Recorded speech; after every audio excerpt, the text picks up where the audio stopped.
অভিষেকের উপর যা চলছে পরপর কেসের পর কেসে, যে কোনো লোক হলে গুড়িয়ে যেত এতদিনে।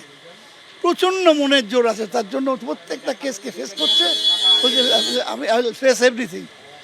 বহু লোকের সিকিউরিটি করে, বহু নেতার সিকিউরিটি করে, বাঁদিকে হাত বাড়িয়ে থাকে, বহু নেতার করে।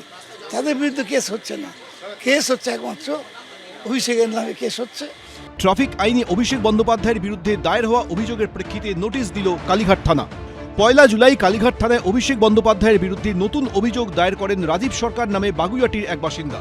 অভিযোগকারী দাবি করেন নিরাপত্তারক্ষীদের দিয়ে আইন বিরুদ্ধ কাজ করানো হচ্ছে। অভিযোগের কেন্দ্রে অভিষেক বন্দ্যোপাধ্যায়ের নিরাপত্তার এই ছবি। গাড়ির ভিতরে বসে অভিষেক, বাইরে ফুটবোর্ডে দাঁড়িয়ে তার নিরাপত্তারক্ষীরা।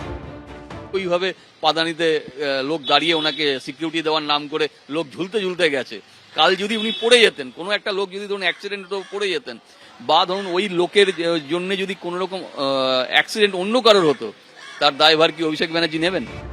ওই গাড়িটি কার, চালককে, কেন ওরকম ভাবে রাস্তায় যাতায়াত? সূত্রে খবর, এইসব প্রশ্নের উত্তর চাওয়া হয়েছে অভিষেক বন্দ্যোপাধ্যায়ের কাছে।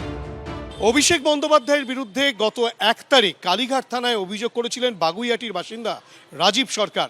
তার অভিযোগ যেটা ছিল যে ডায়মন্ড হারবারের সাংসদ অভিষেক বন্দ্যোপাধ্যায় তিনি যে গাড়িতে চড়েন সেই গাড়ির ফুটবোর্ডে তার নিরাপত্তা রক্ষীরা তারা কিন্তু একেবারে ঝুলতে যায়, যেটা কিন্তু তার নিরাপত্তা রক্ষীদের জন্য যেমন বিপজ্জনক, তার পাশাপাশি পথ চলতি মানুষজনের জন্য বিপজ্জনক। যে কোনো সময় বড়সড় দুর্ঘটনা ঘটতে পারে, তেমনটাই কিন্তু অভিযোগ করেছিলেন রাজীব সরকার। অভিষেক ব্যানার্জিকে একটা নোটিশ সার্ভ করা হয়েছে 2 তারিখে, এবং 3 দিনের সময়সীমা দেওয়া হয়েছে। এই 3 দিনের মধ্যে ওনাকে সমস্ত ডিটেলস জানাতে হবে। কে গাড়ি চালাচ্ছিল, গাড়ির মালিক কে, গাড়ির কি ডিটেলস, কেন উনি এইভাবে নিয়ে যাচ্ছিলেন, এই সমস্ত ডিটেলস ওনাকে জানাতে হবে। 2 তারিখ কালীঘাট থানা থেকে পাঠানো নোটিশে 3 দিনের মধ্যে জবাব চাওয়া হয়েছে।